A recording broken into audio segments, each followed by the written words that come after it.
Hello and welcome to a new Paradox Grand Strategy playthrough. Obviously, the plan initially was to have the multiplayer Stellaris and the single player Stellaris going simultaneously, and I kind of get the feeling that's probably not the right way to go. So obviously, multiplayer Stellaris was always going to be on the cards, and this is the replacement for single player Stellaris. This is basically what we were talking about a few weeks back on the sort of semi-channel update, where there was going to be a need for a stopgap between the release of games like No Man's Sky and F1 2016 and now. So this is kind of what you get aside from Grand Prix World and aside from Stellaris multiplayer. It is obviously, as I said, another Paradox Grand Strategy game, which I absolutely love. This is obviously set in World War II. It's a great game. It's got two ways of playing it, really. One kind of keeps it within the constraints of history with some ability to kind of make an alternative history, or an all-out alternative history.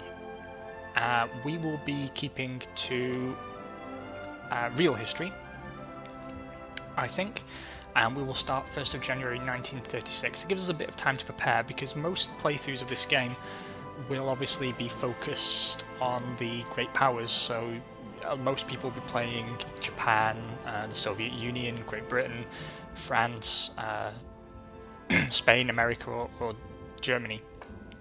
We won't be doing that. We always do things a little bit differently here. We will be... See, there's a tendency really to play only these larger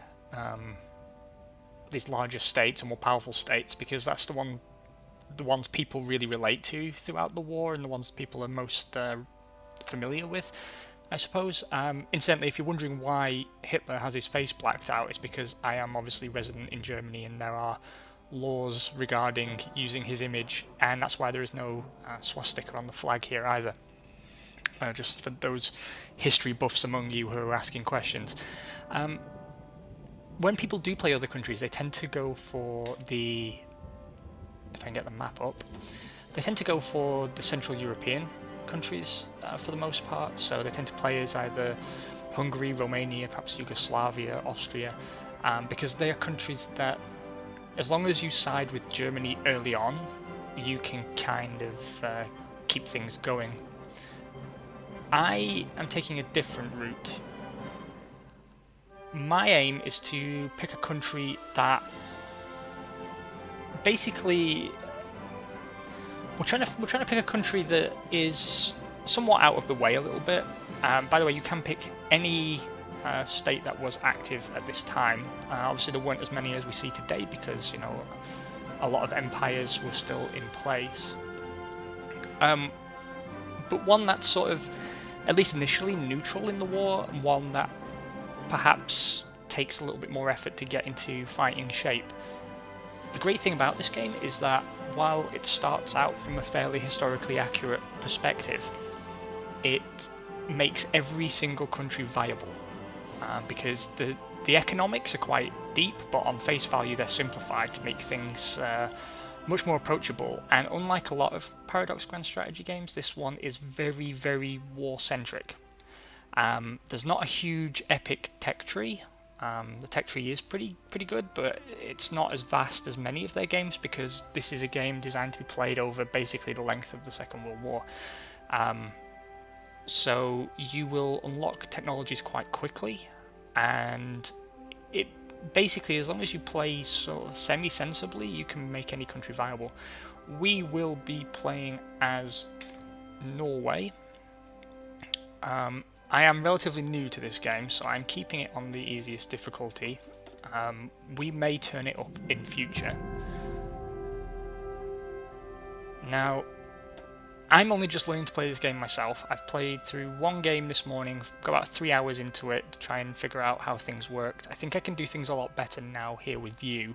Hopefully this is an interesting playthrough for you. I know Crusader Kings 2 maybe didn't go down as well as I'd hoped.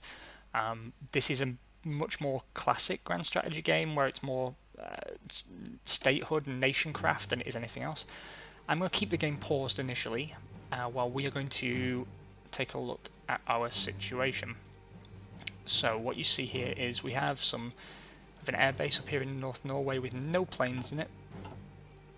We have one fleet here containing 2 B-class submarines and 2 Norge or Norgay, I'm sorry if I butchered the pronunciation, class heavy cruisers.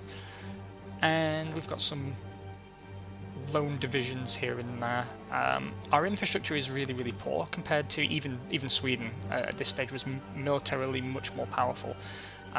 Norway was very much a pacifist state early on, and although we tend to think of it as being closely aligned with Great Britain during this period, in particular Scotland,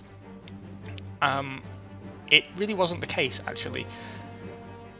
Norway were pretty set on maintaining neutrality. What kind of made their decisions for them was their desire not to be at war with Great Britain, because obviously both are seafaring nations, more so than most Central European countries obviously would be, and that meant there was obviously a great risk towards going to war with Great Britain now, because the navy of Britain was the premier navy of the world at the start of the war, at least. And Britain did actually draw up a plan to invade Norway to basically beat the Germans to it, because the Germans were getting a supply of iron ore from Sweden, and obviously that was basically pumping into the war machine and keeping things going. Anyway, I waffle. Here we are, 1936 borders. So you see Poland is obviously a bit of a funny shape compared to what it is today. The Czech Republic and Slovakia are still united at this time. Yugoslavia is also united at this time, so Yugoslavia is obviously countries like Croatia here. You've got Serbia, Montenegro, a whole bunch of countries, Slovenia, they're all in the mix there. Albania is independent, you've got Greece, moving through to Turkey. Now obviously this is, let me get my geography right, Syria, and I think we've got, yeah, this is Jordan down here. And then you've got Lebanon as well. That is all considered part of France or the UK, because obviously the UK was in control of parts of Egypt and the Suez Canal at this point.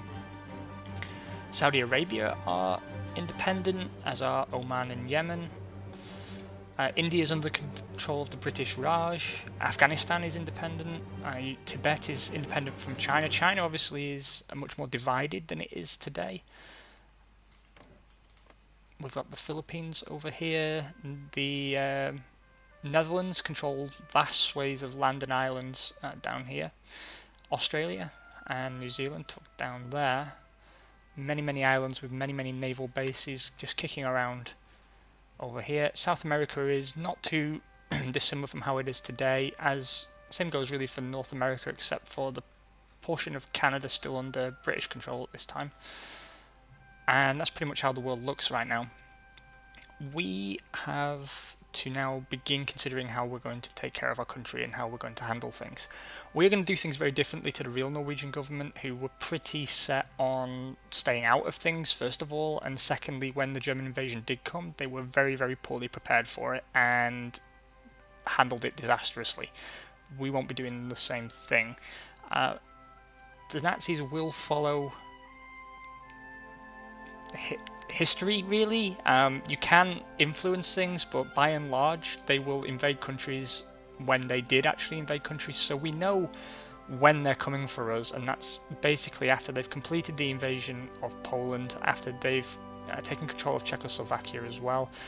They've merged with Austria. They have made short work of the Netherlands and Belgium, and are mostly done with conquering France. Around that time they will come up through Denmark for us and eventually Sweden, I think. We also know that the USSR are going to make a play for Finland, which they famously lost, by the way. If you weren't aware of that element of history, Finland did hold their own incredibly well and eventually won. Ireland are and were neutral. That may change during the course of our playthrough.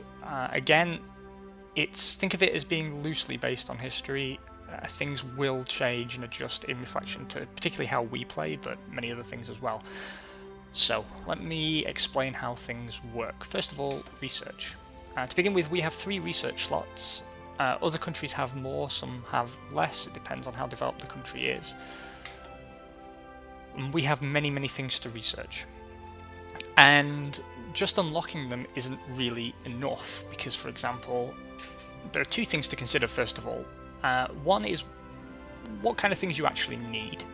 Secondly, the dependencies that you'll put yourself under if you try and make use of this new technology. So, for example, if we went for motorized or mechanized infantry pretty early on, we would have to make new equipment. So you see here, this requires motorized technology, and eventually, if you want to, you can attach rocket artillery, but that's much more advanced. Everything you unlock here requires production, and that requires available factories, and it requires resources. You see our resources up here, and to some extent you can sort of try and maximize the availability of resources within your borders, and not a huge amount you can do. So what tends to happen is you trade your surplus, and the AI does that for you automatically. So it takes a lot of the micromanagement of the economy out of it for you, and you will, well, basically, I think the easiest way to talk about it is the currency of the game is factories. So let's take a look at factories. So we have 6 civilian factories. At the moment, 3 of them are producing consumer goods to keep our population happy, and it can never drop below that because of how we set our government up. You can tweak your government various different ways. Then you can assign factories on traded goods, or your excess capacity will be used to build any of these things. So let's say we want to build a new civilian factory, which we do, and we will place that here. Those 3 available factories that are not being used for consumer goods are now producing this. And that means this factory will complete on 24th of August 1937, and once complete it will add to the production pool. However, if during that time we unlock a new technology and we want to start building a new class of submarine or a plane or an aircraft carrier or anything at all that requires more resources than we have, then we trade factories, or the output from factories, for those goods. And then those goods come via trade convoys that we have to protect. So you can see already that it's kind of simplified at face value, but it is very, very deep. So what do we need to do? We need to up our production. That much we do know. So I'm going to queue up 2 civilian factories straight away. Civilian factories are the best thing to have initially because they help you build more infrastructure. Secondly, they can be converted to military factories. So it's better to have them and convert them when you need them, rather than building military factories that you can't sustain production from. If this sounds a bit Grand Prix worldy, it kind of is to some extent. When you chase an upgrade program, you're also incurring more costs and more drain on your economy, so you have to bear that in mind. So I'm just going to queue up those 2 first of all. We won't make a massive queue. Then we need to begin thinking about what we need to succeed. We're not very well fortified. We don't have any anti-air emplacements, for example. We need to think about the kind of war we're going to be fighting. Pretty obviously, the war we're going to be fighting is defensive. So how is our terrain? Terrain is incredibly mountainous, and that means we need our infantry to be specialised for winter and bad weather and mountains. It also means without the right technology, the weather can impair the functionality of our air force. Secondly, we only have 2 land borders to be really worried about. One is with Finland, and one is with Sweden. Sweden are relatively friendly towards us, but should an enemy take Sweden, we have a very, very, very long land border with them that we then have to worry about. So it is in our strategic interest to align with Sweden for the joint defence of this peninsula. Let's call it a peninsula. I don't even know if that's the right word. It is just in our interest to align here. That means, as well, because there's a clear run into our territory from Denmark, what we really want to do is win any defensive war within Denmark or at sea. So what's the territory like here? Plains. So that is not mountains. So basically what you can see is defensively we need particularly mountain specialized infantry. We need a strong navy. Ideally, I think, given our limited resources, we want to avoid going after battleships and aircraft carriers just over this small distance. We're not going to be an expeditionary fleet.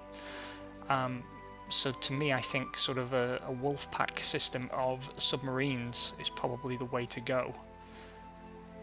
We also need to consider the defence of Denmark, potentially. That's a bit more open. That does allow us to make use of motorised, mechanised and armoured divisions if we need to. Then we need to think about our aircraft. We can specialise in 3 or 4 areas really with aircraft. You can go for fighters early on, you can go for bombers, heavy fighters and close air support. Obviously close air support is a combination to some degree of fighter and bomber, but mainly it's there to support your ground troops. If we look at research, we've also got support battalions to consider. It's all very, very deep. Different kinds of artillery support, different kinds of naval vessels to specialise in, different kinds of air units to specialise in. Then we have more general stuff. So here we've got rocket research, atomic research and electronic engineering, which unlocks things like radar and encryption, which is very important, and I'll go into more detail about how encryption and decryption works in the future.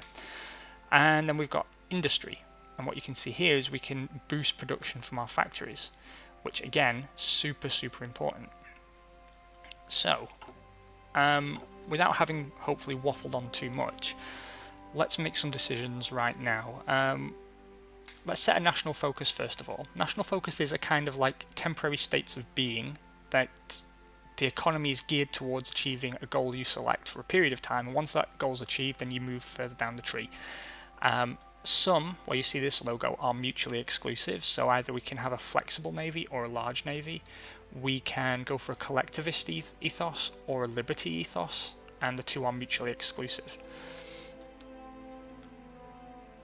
We will go initially, I think, for an industrial focus. So let's do that first of all. Now, research. I am going to go for... I could get synthetic oil early on. See, again, like with any game with a tech tree, there's an incentive and a disincentive for every decision you make, and that takes the best part of a year to unlock. However, getting it out of the way early could actually be beneficial. Looking at troops as well, we're going to be primarily infantry focused, at least initially, and what we see here is mountain infantry, which I think we really do need. Oh, one last thing. What you see up here is the timeline. We can, if we wanted, go for night vision. This is 7 years ahead of when it was actually invented. And you can see it's clickable. I can actually click it. But you see the time to research is 1,939 days. The closer we get to that date, the shorter that time becomes. So you could go after it, but one of your research slots will be tied up for years and years and years to get it. You would get it before anybody else, but how useful is it to you? Your battles are affected by whether they take place at night or day. They are affected by weather and various other environmental conditions, so there is an advantage to night vision, but I don't think it's an advantage that warrants tying ourselves up that much. I'm going to go first of all for mountain infantry. Then industry focus, I'm going to go for construction 1, and I am going to go for synthetic oil experiments early. Now I'm hoping I can get that out of the way and then get working towards radar, because we have very, very limited forces, and the ability to kind of see when attacks are coming and where they're coming from will enable our air defences to coordinate a bit better. We currently have both our military factories working. They're working on infantry equipment 1. Our current need is filled, but we will build a stockpile that you can trade to other people. Well, not really trade, you can give it to them as support basically. But also, as we grow our army, more people will mean more equipment is required, and support equipment is also being produced. And you see we're using 2 units of steel on infantry equipment and 2 units of steel and 1 unit of aluminium on support equipment, and that's being taken from the pool up here. So what we have is 0 units of rubber available for use, 0 units of oil, 6 units of steel, 15 units of aluminium, but that actually says 14. A surplus of 10 units of tungsten and 1 unit of chromium. Now, what isn't in use, excuse me a moment, what isn't in use at the moment is our dockyards. And this is what we've got to construct at the moment. Convoys are obviously used for trade and for ferrying your troops. We've got a Drow-class destroyer, Norge-class heavy cruiser, and a B-class submarine. I'm going to go after submarines, I think. That requires 1 oil and 1 steel. So I can put it in production, but we will be hit with a production penalty straight away. Something else to point out, when you change what your factories produce, their efficiency takes time to creep back up. So at the moment we're producing 5.52 sets of infantry equipment per day. That will gradually increase the more factories we put on it and the more experienced those factories become at producing that. If you don't have all the resources for something, you can still produce it, but there's a very heavy penalty for it. So what I'm thinking is, I'm going to use all my factories for construction, and I'm not going to build any submarines at this time. Hopefully this is all making sense to you. We've made some decisions already in terms of research that could punish us, may not. I mean, really, I'm torn between getting rid of synthetic oil experiments and maybe looking into a new kind of submarine early on. I think it's in our interest to have a technologically advanced submarine fleet compared to those around us, because we don't have the numbers. Speaking of numbers, up here is manpower. We have 7.81 thousand men available that have been conscripted but are not currently assigned to a division or to support of a naval vessel or whatever. That isn't very much, and we actually have a low manpower warning here. Now what we can do is, once we increase our political power, which increases over time, we could change the law here to increase how many people are available, and I think I might do that at some point in the future. These 3 things here you can change to affect how your country operates, and up here is how your politics stand. So at the moment we have a majority democratic ideology. The Communist Party and the fascist parties within the country have a little bit of support, and then we have some non-aligned people as well. These 3 slots here, we can spend political capital on adding people to our government to affect how things work. Down here we can found different companies to give us bonuses to certain technologies. So, for example, we can found a naval aircraft designer, and that means all our aircraft have a 10% reduced research time, and when operating off an aircraft carrier they have 10% operational range and 10% to their attack. Then we have military staff, so Chief of Army, Chief of Navy, Chief of Air Force, and some high command positions, and they all have the same effect. They all cost political capital as well, so something we have to keep an eye on is definitely the political capital. Right, that's quite enough waffle.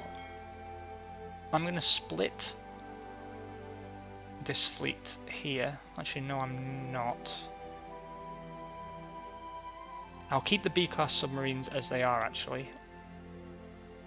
We will assign a admiral, and we will get this fleet out on patrol. So they will patrol the Barents Sea and just see what comes up, see if they can come across anything in particular. Over here we have a group of 3 destroyers, so we're gonna don't have enough capacity to hire a new commander right now, so I will save up for that before sending them out to sea. But basically, it's in our interest to keep control of the sea around our territory for as long as possible, and to work on entrenchment. The final thing I'm going to cover in this video before we really get down to playing is, again, it's part of research. What you see here are doctrines. Each of these trees is mutually exclusive, so you have to decide in advance, just as you do with technologies and national focuses, how you're going to play. So, for example, here is a mobile warfare doctrine. So mobile warfare gives you a boost to speed and the ability to maneuver. Then you've got one that focuses on superior firepower, wasting shells and not men, so that's good if you are a country like us that doesn't have a lot of manpower. Grand Battle Plan Doctrine is a bit more defensive. And Mass Assault is kind of like your Soviet Union, so it works towards your ability to produce a massive force and work around those numbers. Naval Doctrine, you've got a fleet in being, which is basically battleships and very, very heavy vessels. Base Strike works primarily with carriers and is used to sort of attack ports, and basically if you're a very aggressive naval player with carrier groups. And Trade Interdiction is the way we're going to go, which is where you focus on tying up stronger naval opponents by picking apart their supply routes and so on and so forth. And that allows for carrier operations and convoy interdiction and all kinds of cool things. And then your air doctrine can be strategic destruction, which is basically a day or night bombing campaign. You can choose which, or you can run both. Operational integrity, which basically hinges on your aircraft being very multi-role rather than very specialized. And battlefield support, which is close air support for troops on the ground. All very interesting stuff. I hope you agree. Thank you so very much for joining me for this introductory episode. I hope this looks interesting to you. Join me next time where we will be playing this properly. Speak to you soon.